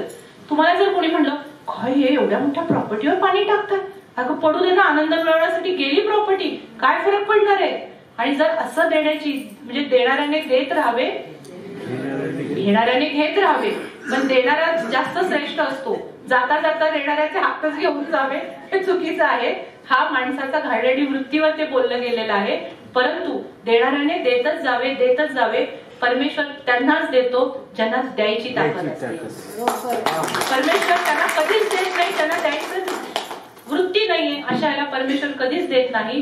त्यामुळे छोट्या छोट्या फॅमिली क्लेश, प्रॉब्लेम्स, तुमच्या प्रॉपर्टीवरून चालणारे बहीण भावांच्यातली काही नाती असतील त्या सगळ्यांच्या मध्ये तुम्ही सोडून द्या. काही गोष्टी बाजूला सरका, ओके ठीक आहे, चल ते छोड दे. तुझ्या जवळ येणार जो सुख आहे, जे आनंद आहे, ते मला लाख रुपये जरी माझ्या समोर ठेवले तरी येणार नाही. त्यामुळे ज्येष्ठ नागरिकांच्या ह्याच्यामध्ये मानसिक आजारांना बळी पडणाऱ्या गोष्टी एकच असतात, ते म्हणजे एकटेपणा. तो एकटेपणा हा मित्रमैत्रिणींच्यात शोधा. वयाच्या कुठल्याही स्टेजला. मी परवा अशा एका आजीला पाहिलं की वयाच्या 78व्या वर्षी आजी माझी ओळख करून देत होत्या, माझ्याच बिल्डिंग मध्ये राहत होत्या. हा ना माझा शाळेतला मित्र, खूप दिवसाने भेटला आणि ते इतके छान सांगत होत्या. मी म्हणतो काय शाळेतला मित्र आहे, असू दे ना मित्र, पण तो मित्र जर छान गप्पा मारत असेल, तिथं हसू असेल. एक जोक सांगू, एक माणूस असतो, तो माणूस मेल्यानंतर नरकात जातो. खूप वाईट कर्म कदाचित केली असतील, काय माहित नाही.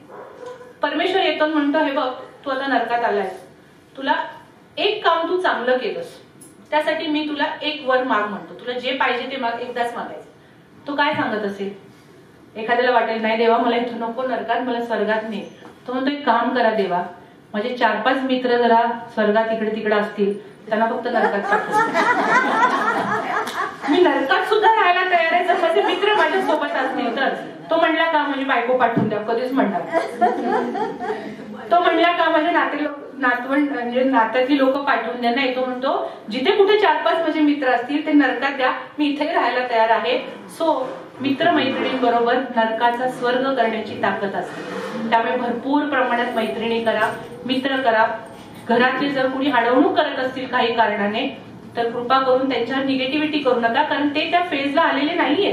ते कसे समजून घेणार की काय, मी डॉक्टर आहे, माझ्याकडे सगळे पेशंट येतात म्हणून मला कदाचित माहितीये, त्यामुळे मी माझ्या आईवडिलांना, माझ्या सासूला मी जास्त समजून घेईन की कदाचित हा यांचा असं असू शकतो.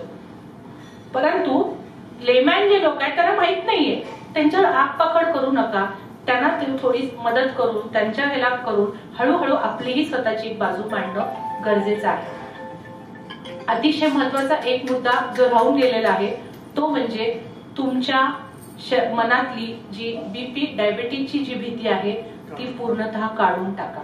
डायबिटीज, बीपी हा जरी सायलेंट आजार असला, एक अवयव निकामी करत जाणारा जरी आजार असला, तरी योग्य वेळी योग्य मेडिसिन्स, योग्य मार्गदर्शन जर मिळालं तर या आजारांचं कॉम्प्लिकेशन, बरेच कॉम्प्लिकेशन असतात. किडनी फेल्युअर, डोळ्यांचा अंधुकपणा, जखमा भरून न येणं, लवकर वार्धक्य येणं, वारंवार ब्लॉकेजेस होणं, हार्ट वीक होणं, एस्पेशली डायबिटीजच्या लोकांच्या मध्ये हार्ट पंपिंग वीक येण्याचे चान्सेस जास्त राहतात. हे कॉम्प्लिकेशन तेव्हाच होतात जेव्हा बीपी आणि शुगर कंट्रोलमध्ये नसतं आणि वेळीच ते कॉम्प्लिकेशन्सची सुरुवात तुम्हाला कळली पाहिजे. त्यामुळे अशा सगळ्यासाठी तुम्हाला डॉक्टरांचा आधार घेणं गरजेची आहे. आज बऱ्यापैकी मी बोललीये, खूपशा गोष्टी आहेत की डॉक्टर डायबिटीज, बीपी टाळायचा कसा, किंवा तुम्ही म्हणता एंजिओप्लास्टी, बायपास तुम्ही टाळता, तर असं काय करता डॉक्टर, असं जर मला विचारलं तर अजून 1 तास मी बोलेन, कारण हा खूप मोठा विषय आहे. परंतु एंजिओप्लास्टी ही बायपास सारखी शस्त्रक्रिया आपण टाळू शकतो. हार्ट फेल्युअरचे पेशंट ज्यांच्यामध्ये काहीही होणार नाही, घरी घेऊन जावा असे असलेले पेशंट्सला पण बरेच वर्ष आपण चांगलं क्वालिटी लाईफ देऊ शकतो. सध्या विज्ञानात खूप प्रगती झालेली आहे. खूप काही अशा मशीन बेस्ड ट्रीटमेंट आहेत, काही ivy based, saline based treatment आहेत की ज्याच्यामधून आपण हे आजारही टाळू शकतो. फक्त एवढा मी कॉन्फिडन्स तुम्हाला देऊ शकते. कसं काय जर असं असेल तर प्लीज मला कॉन्टॅक्ट करा, किंवा परत जर बोलवलं तर तुमच्यासारख्या यंग लोकांच्या त्याला मला आनंदाने आवडेल. बी कॉम्प्लेक्सच्या गोळ्या घेतल्या तर चालतात. ह्या मी मगाचपासून तेच सांगतेय, व्हिटॅमिन डी पण एक आहे. कुठल्या पण व्हिटॅमिनची टॉक्सिसिटी पण असते. ओव्हरडोस जर झाला तर त्याची टॉक्सिसिटी पण आहे. त्यामुळे आधी टेस्ट करा, टेस्ट मध्ये मग डॉक्टरांच्या मदतीने डॉक्टरच्या किती दिवस सल्ल्यानुसार. कंपल्सरी घ्या. ब जीवनसत्व ज्यांच्यामध्ये पिढ्यानपिढ्या व्हेजिटेरियन लोक जे आहेत की आमच्याकडे खातच नाहीत नॉनव्हेज, तर त्यांच्यामध्ये 4थी नंतर 5वी पिढी मतिमंद जन्माला येते. कारण ब जीवनसत्वाच्या कमतरतेत. पूर्वी होत होतं, आता काही तसं होणार नाहीये म्हणून धर्म सोडायचा नाहीये. नाही तर नाही, डॉक्टरांच्या मदतीने काही सप्लिमेंट्स घ्या की जेणेकरून ब जीवनसत्व आपण हे करू शकतो. उन्हाने सुद्धा होते ना, सॉरी उन्हात बसून सुद्धा विटॅमिन डी उन्हात बसून मिळतं, पण आपण विषुववृत्ताच्या जवळ राहणारे लोक आहोत. आपल्यामध्ये उन्हाची जी हे आहे ते तिरकी नाही, डायरेक्ट आहे. सनबर्न होण्याचे चान्सेस जास्त राहतात. त्यातल्या त्यात उन्ह कुठली पाहिजे, सकाळी साधारण 10 पासून 3 वाजेपर्यंत जे ऊन आहे त्यात कमीत कमी कपड्यात तुम्ही 25 ते 30 मिनिटं बसलं पाहिजे. आपण संस्कृतीनुसार पूर्ण कपडे घालतो, आपल्या संस्कृतीत अर्धे कपडे घालण्याची पद्धत नाही. दुसरी गोष्ट आहे, ह्या दरम्यान आपण घरी नाहीतर ऑफिसमध्ये असतो का, कारण हे प्रखर ऊन आहे ते आपण घेत नाही. त्यामुळे 98% भारतीय लोक विटॅमिन डी डिफिशियंट आहे. सकाळी घेतलं तर तेच सांगते ना, तुम्ही कधी बघितलं 7-7:30 कोवळं ऊन नाहीये नाही मिळत तेवढं विटॅमिन. कपडे तुम्ही कुठे घे घालता ना, आपण पूर्ण कपडे घालून जातो. विटॅमिन डी काय करतं, जेव्हा सूर्यप्रकाश तुमच्या त्वचेवर उघड्या त्वचेवर पडतो, त्याच्या खालचं जे फॅट लेअर असतं बघा, तिथेही कोलेस्ट्रॉल महत्वाचं आहे. ते काय करतात, तर तिथे मिलॅनिनचं जे सिक्रेशन होतात तिथून ते विटॅमिन डी तयार व्हायला लागतं आणि आपण पूर्ण कपडे घालून जातो. त्यामुळे आपल्यामध्ये ऍव्हरेज हाईट आहे आपली. बघा तुम्ही, पुरुषांची हाईट आहे ऍव्हरेज 5'6" ते 5'8" दरम्यान ऍव्हरेजली सगळे पुरुष आहेत. स्त्रिया पण 5 ते 5'3" दरम्यान मॅक्सिमम आहेत. आपल्याकडे टॉल लोक फार कमी भेटतात, कारण आपण संस्कृतीनुसार आहे. त्यामुळे डॉक्टरांच्या मदतीने सरळ सप्लिमेंट घेत राहणे, काही फरक पडत नाही, त्याची कुठलीही नाहीये. इव्हन विटॅमिन डी जर कमी असेल तर तुम्हाला कॅन्सर पासून ते अगदी ऑटो इम्युन डिसऑर्डर्स पासून, संधिवातापासून असे कितीतरी आजार आहेत, अगदी त्वचा रोग आहेत की जे फक्त विटॅमिन डी डिफिशियन्सीमुळे होतात. इव्हन तुमच्या मधले जे संधिवात जे असतं, गुडघे दुखतायत, झिजले, मणक्याचे काही प्रॉब्लेम आहेत, विटॅमिन डी कंपल्सरी घ्या. ओके, आणखी काही शंका आहे का? थांबूया आपण आज इथे. पाणी गरम प्यायचं सकाळी, एक आहे, एक कॉमन एक प्रॉब्लेम राहिला ज्येष्ठ नागरिकांच्या मध्ये होणारा. सिनियर जसं सिटीजन तुम्ही होत राहता, चक्कर येणं हे कॉमन राहतं. त्यातल्या त्यात पोस्चुरल चक्कर येणं, म्हणजे उठून बसलं की चक्कर येते, झोपून राहिलं तर म्हणजे बसलं उठलं की पोस्चर नुसार चक्कर येते. बऱ्याचदा घाबरू नका, लगेच काही ते तुम्हाला पॅरालिसिस होणार, आता काहीतरी मेंदूचा अटॅक येणार असं काही होत नसतं. बऱ्याचदा तुमचे जे बॅलन्स सेंटर आहे ना ते तुमच्या कानात असतं. कानाच्या ह्याच्यामध्ये बऱ्याच काही लोकांना सर्दी असणं, दम्याचे विकार असतात, तर शक्यतो त्यांनी ते मेडिसिन घेऊन ते सप्रेस करायचे. पहिली गोष्ट. काही लॅबोरेटरी एक्सरसाइज असतात, फिजिओथेरपीचे वगैरे काही एक्सरसाइज असतात. मी एक एक्सरसाइज सांगते, बाकी जर तुम्हाला तसं काही होत असेल तर फिजिओथेरपिस्ट कडून तुम्ही ते हे करा की तुम्ही असं जर बोट असं पकडलं तर बोट असं जेव्हा जायचं तेव्हा फक्त डोळे फिरवायचे, मान नाही अशी फिरवायची. ओके, तेच डावीकडे, उजवीकडे, वरती आणि खाली. फक्त खाली बघताना असं नाही बघायचं, म्हणजे जेव्हा हे खाली जातं तेव्हा फक्त डोळे खाली गेले पाहिजे, मान स्ट्रेट राहिली पाहिजे. हा एक एक्सरसाइज आहे. असे खूप एक्सरसाइज असतात. I am not a physiotherapist, तर लॅबोरेटरी एक्सरसाइज इव्हन तुमच्या युट्यूबला वगैरे पण तुम्हाला पाहायला मिळतील. तर ते एक्सरसाइज करा, लगेच घाबरू नका.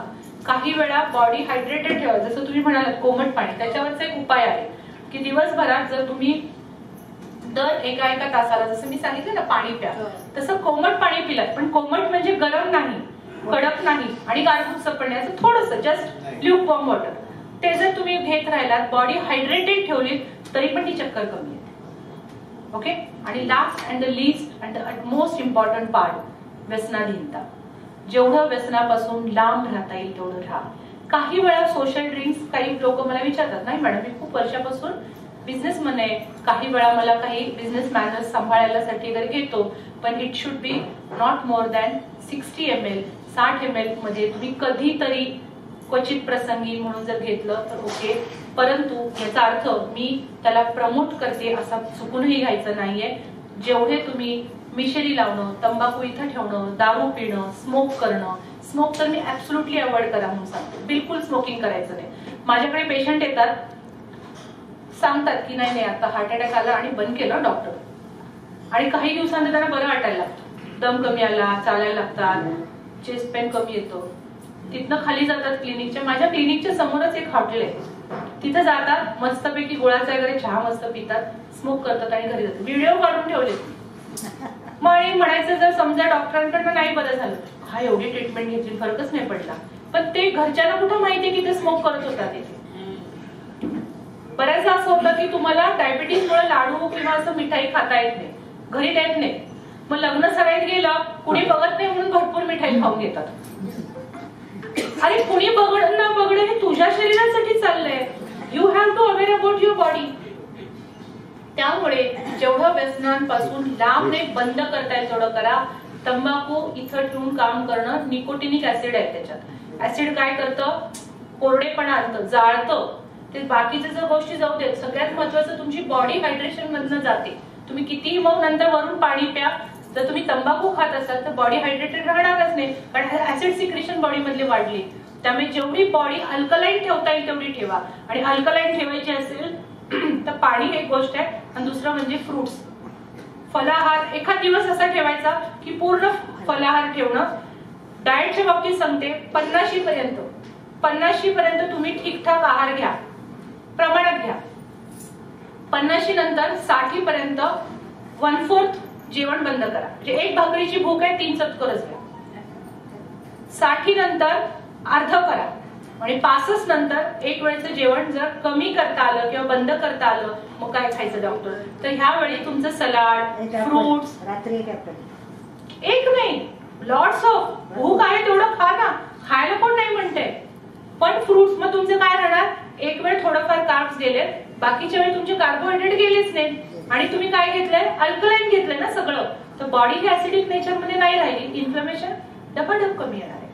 पण हे स्टेप वाईज जायचंय. म्हणून मी सांगितलं की घरी जाऊन सगळ्यांना सांगा. काही लोकांना असं 4 हात करून खायची जी सवय असते की जित्याची खोड मेल्याशिवाय जात नाही म्हणतात, तसं एंड ऑफ द स्टोरी ते खातच राहतात. खाण्यासाठी जन्म आपला, त्यामुळे खाण्यासाठी जगायचं नाहीये, आता जगण्यासाठी खायचं. लक्षात आलं? ओके. आज या ठिकाणी मला बोलावलं, तुमच्याशी संवाद साधण्याचं हे दिलं. काही लोकांना कंटाळा आला असेल, आवडत नसेल, तर त्यांना मी सॉरी वगैरे काही म्हणणार नाहीये, कारण आज ही जी समस्या आहे, आता सध्याची कंडिशन सांगते, कोविड नंतर post Covid heart attack, post Covid heart weak होणं, हार्ट फेल्युअर मध्ये जाणं, तिन्ही वेसलमध्ये ब्लॉक असणं, हायपरटेन्शन, डायबिटीज, हे वयाच्या 30 ते 50 पेशंट भरपूर प्रमाणात आलेले. त्यामुळे कोविड नंतर जग हे बदललं, पण कोविड नंतर अवेअरनेस, हेल्थ अवेअरनेस हा जास्त वाढलेला आहे. आज मी तुम्हाला सांगितलं, बऱ्याचशा टिप्स तुम्ही तुमच्या घरी जाऊन तुमच्या फॅमिली मेंबर सोबत शेअर करा. आज या ठिकाणी मी इथं बोलावलं त्याबद्दल तुमच्या सगळ्या कार्यकारिणी, अध्यक्ष, उपाध्यक्ष आणि सगळ्यांची मी थँक्यू बोलते. या ठिकाणी थांबते. काही शंका असेल तर 5 मिनिटाचा मी वेळ देते तुम्हाला. Okay, thank you so much.